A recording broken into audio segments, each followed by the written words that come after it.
Amen. Amen, amen. Merci beaucoup.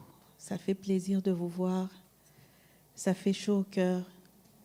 Et ça me montre que on est une famille, qu'on est soudés. Et ça me montre aussi que je ne suis pas seule. Dieu vous bénisse abondamment. Avant de commencer, je tiens à remercier mon Église pour tout le soutien apporté à moi et à mon mari. Vous avez démontré que vous avez une foi sans faille en votre Dieu et que vous êtes prêts à défendre vos valeurs. Votre humanité me touche profondément. Je remercie tous les membres du ministère Paul Mukendi de partout dans le monde. On a reçu vos encouragements et c'est vraiment apprécié. À tous les chrétiens dans le monde qui prient pour nous, un grand merci. Que Dieu se souvienne de vous et de vos familles. Je ne suis pas ici pour contredire Stéphane. Tout ce qu'il a relaté, nous l'avons bel et bien vécu. Et ce n'est qu'une infime partie de ce qu'on nous a fait subir sans que personne ne bronche dans ce pays de droit. Des agents de l'État sont venus chez moi lors de la seconde arrestation de mon mari pour me manipuler, pour m'intimider. Ils m'ont tenu des propos qui n'ont rien à voir avec leur mandat. Comme je n'ai pas voulu entrer dans leur jeu pour incriminer ou me séparer de mon mari, on m'a menacé de m'arracher mes enfants. Ils m'ont fait du chantage, car ils savaient très bien que la corde sensible d'une mère, ce sont ses enfants.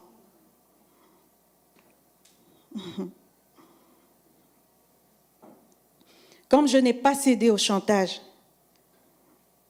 ils ont mis leur plan à exécution et m'ont retiré mes enfants en les plaçant pendant 6 mois dans d'autres familles inconnues. Ils sont allés jusqu'à s'opposer à ce que nos enfants soient placés dans les familles amies. Parce qu'ici à Québec, lorsqu'on te prend les enfants, le premier endroit où on met les enfants, c'est dans des familles amies. On regarde d'abord si vous avez de la famille proche. Et s'il n'y a pas de famille proche, on les met dans les familles amies. Et si cela n'existe pas, c'est là qu'on va les mettre dans des familles qu'on ne connaît pas. Nous n'avons pas eu droit à cela. Ils sont venus, l'enquêteuse, parce que c'était une femme, et son collègue, qui m'ont demandé de témoigner contre mon mari, que je n'avais juste à dire qu'il me battait. Elle voulait que je dise qu'il me battait. Et j'ai dit, je ne peux pas témoigner d'une affaire qui n'a jamais existé. Elle me dit, madame, vous voyez vos enfants là? Si vous ne dites rien, on va les prendre. Je dis, je ne peux pas témoigner d'une affaire qui n'a pas existé. Elle a pris mes enfants. Nous nous sommes battus. Nous avons eu un long procès au tribunal de l'enfance qui n'a jamais eu ici à Québec. Un très long procès où nous avons eu même des professeurs d'école amenés pour mentir. Et si nous n'avions pas des preuves, en ce moment, on n'aurait pas nos enfants parce qu'ils voulaient les prendre jusqu'à la majorité. Dieu merci qu'il bénisse la juge Côte là où elle est. Parce que cette juge a été très juste. Elle a été très juste. Elle a vu que c'était juste des coups montés. Elle a demandé à ce qu'on nous rende nos enfants immédiatement. C'était à l'immédiat qu'elle a demandé que nos enfants reviennent. À l'immédiat, s'il vous plaît. 6 mois sans tes enfants, où tu ne sais pas où ils dorment. Lorsque vous avez le peu de temps pour les voir, les enfants se mettent à pleurer. Parce que vos enfants pensent que vous les avez abandonnés. Les enfants ne comprennent rien. cette blessure-là, je ne sais pas qui pourrait la penser si ce n'est que Dieu. Je ne souhaite cela à personne. À personne. Comme je n'ai pas cédé au chantage, ils ont mis leur plan à exécution et m'ont retiré mes enfants en les plaçant pendant 6 mois dans d'autres familles inconnues. Oh Seigneur.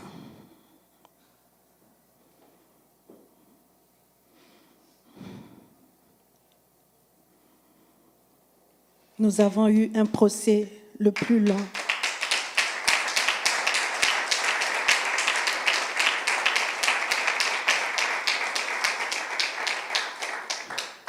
Nous avons eu gain de cause. J'ai vite compris qu'on était dans une affaire orchestrée pour détruire mon mari. Monsieur Dufour m'a regardé droit dans les yeux, m'a dit que mon mari était une personne non grata et qu'il allait avoir raison de lui. Si vous doutez de ma parole, je sais qu'il ne va jamais l'accepter. Mais si c'est quelqu'un de vrai, tel qu'il m'avait regardé droit dans les yeux pour me dire que mon mari était une personne non grata, qu'il le dise. Qu'il le dise. Allez lui poser la question, qu'il le dise. Parce que ce sont ses paroles à lui.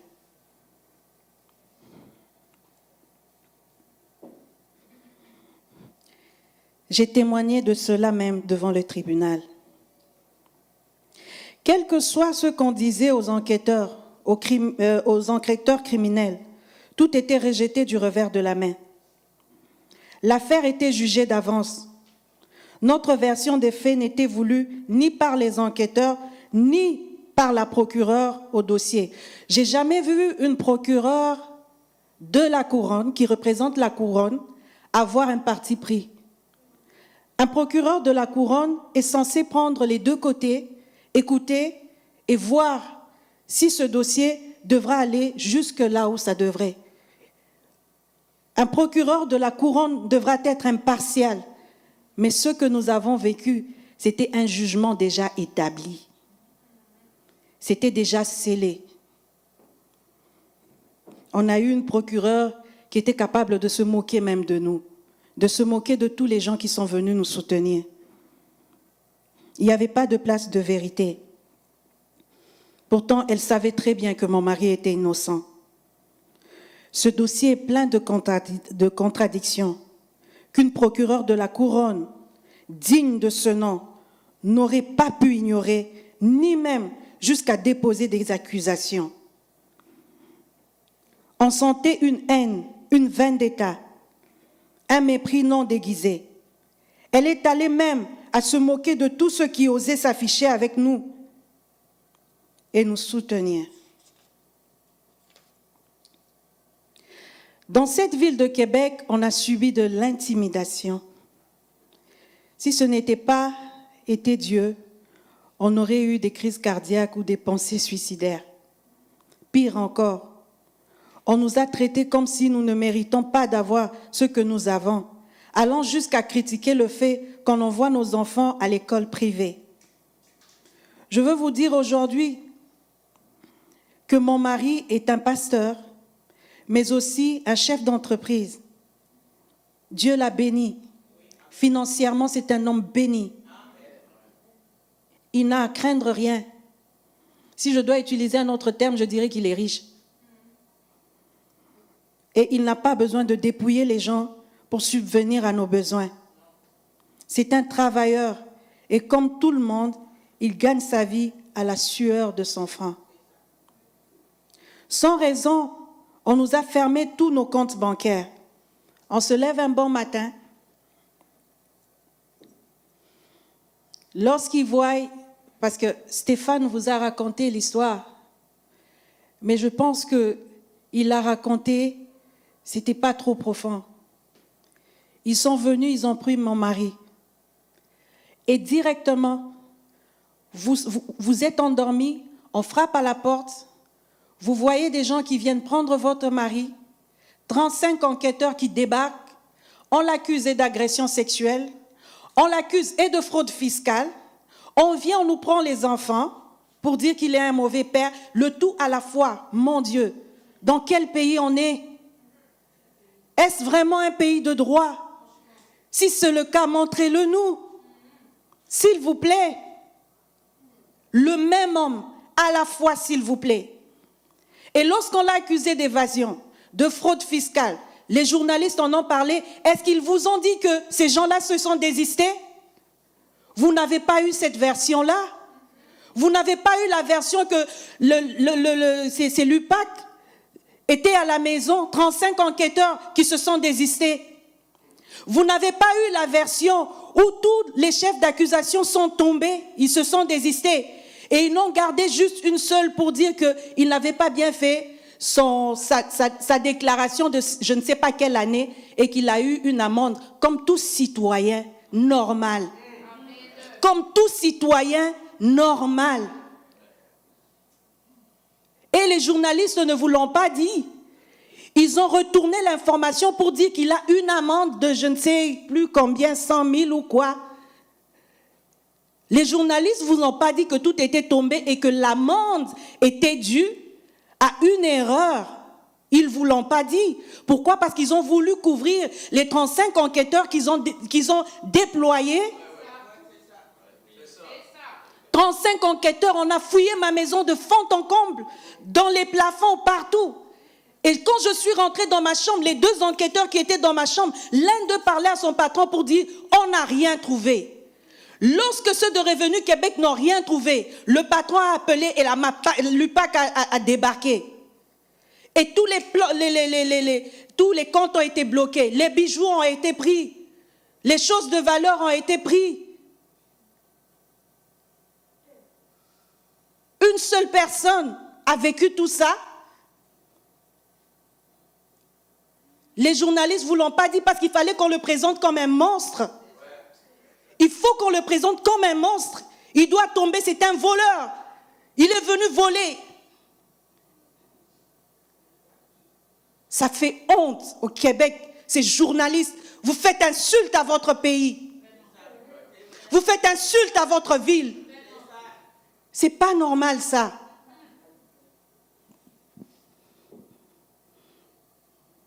Et ensuite, on l'emmène au tribunal. Ils viennent, ils ferment tout. Je suis au Québec, ça va faire depuis 2013. Tous les gens avec qui on est arrivé en même temps, que je peux connaître, ont eu leur nationalité. Et moi, on a refusé de me donner. Ils ont bloqué. Pourquoi? Parce que je suis mariée à Paul Mukendi. Je n'ai pas droit à avoir la nationalité. C'est triste. Mes enfants sont nés ici. Parce que je suis la femme à Paul Mukendi. On se lève un bon matin, la banque vous appelle pour vous dire on n'a plus besoin que vous soyez nos clients. Vous avez vu ça où? Et comme c'est dans le droit de la banque de ne pas vous expliquer pour quelle raison. Vous vous levez un matin, Scotia t'envoie la lettre. TD t'envoie la lettre. Les banques vous envoient les lettres. Vous vous demandez, Seigneur, qu'est-ce qui se passe? Qu'est-ce qui nous tombe sur la tête? Pourquoi? Parce que Revenu Québec et UPAC ont trouvé qu'il était innocent, que les comptes, ils ne pouvaient plus les garder bloqués, alors la banque doit vous rejeter. Est-ce que vous voyez ça au moins? Est-ce que vous le voyez? Est-ce que vraiment, tel que vous êtes assis, vous trouvez que nous sommes fous et malades? Est-ce que vous trouvez vraiment que cet homme qui a crié qu'il est innocent est vraiment fou et malade? Nous avons été tous au procès. Ce n'est pas parce que je suis sa femme que je le dis. Ça s'est murmuré même dans les tribunaux. Les constables, certains avocats qui murmuraient tout en bas. C'est quoi ce verdict? Ils ne peuvent pas le dire haut, mais moi j'ai entendu. C'est quoi ce verdict? Tout le monde sait qu'il est innocent. Les faits ont été présentés. Ou une femme qui dit avoir été poignardée n'est jamais allée se faire soigner dans aucun hôpital, dans aucune pharmacie. mais qui a survécu au poignard. Dans quel sens? On va se poser la question.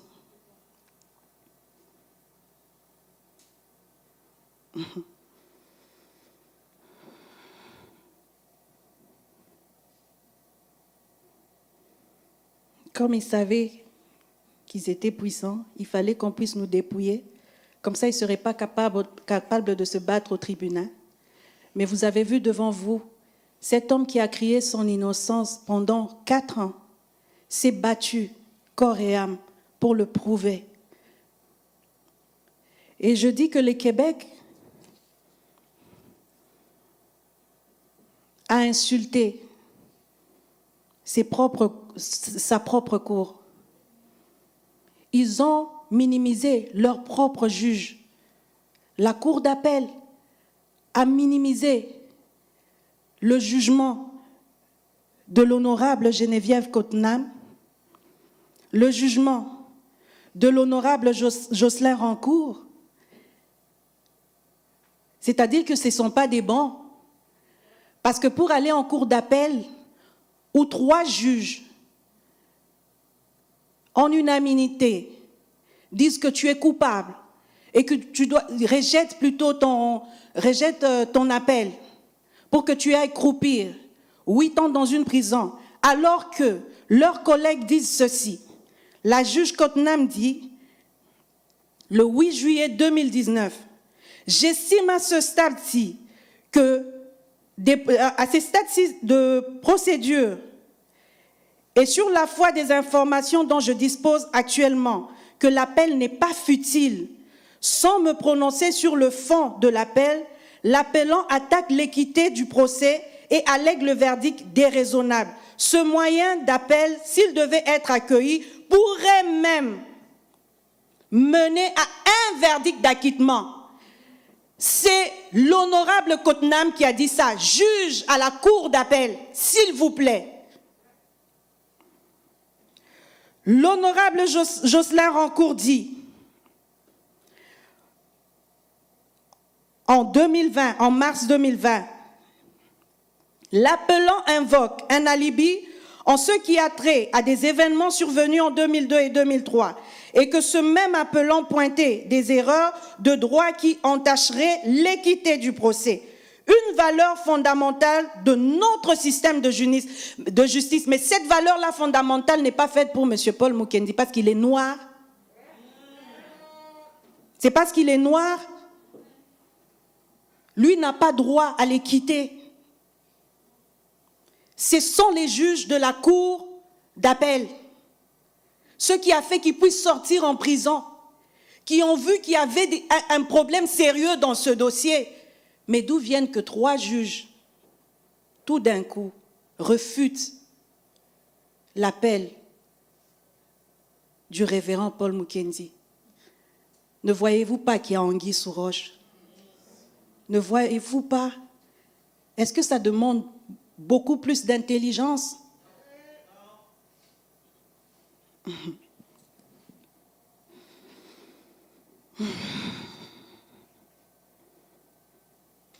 On a vécu vraiment une histoire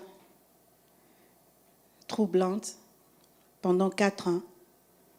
Je vous dis que c'est une histoire vraie. Ce n'est pas une affaire montée par Hollywood. C'est réel. C'est réel. Je suis triste. Je suis blessée. Je suis confuse. Mais je fais confiance à notre Dieu. Innocent, oui, je crois. Il l'est. Parce que cette bataille, je suis allée avec lui. J'ai tout vu. J'ai tout lu. J'ai tout vécu avec lui. Et la procureure le sait. Bien qu'elle s'affole et s'agite là.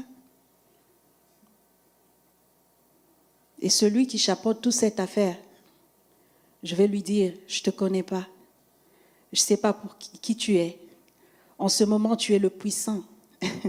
Mais sache qu'au-dessus de toi, il y a un tout-puissant.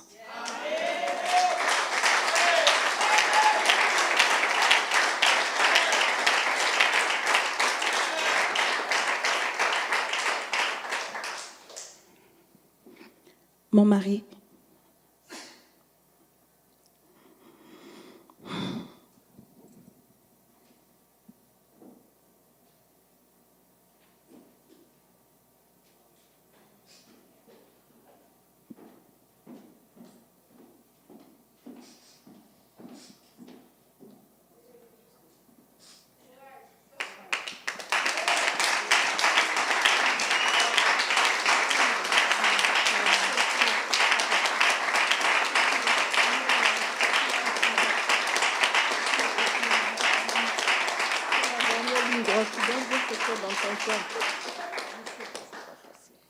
Mon meilleur ami à moi,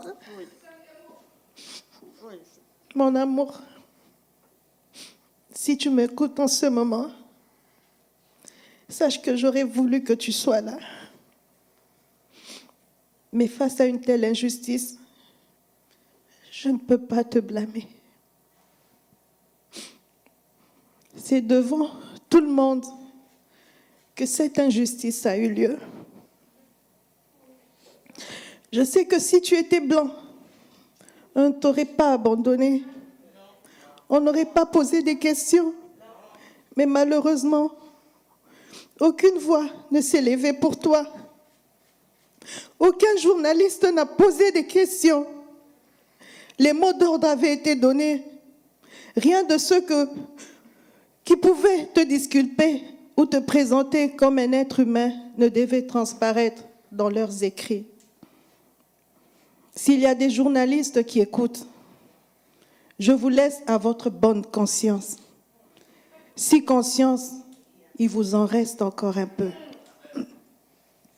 La seule chose que je peux faire est de prier pour toi, mon mari. Je sais que tu es innocent. Ton Église sait que tu es innocent. Amen. Ton Dieu sait que tu es innocent.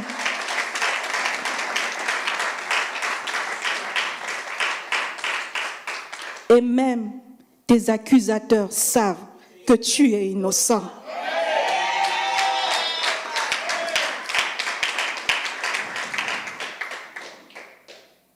J'invite tout le monde à prier pour lui.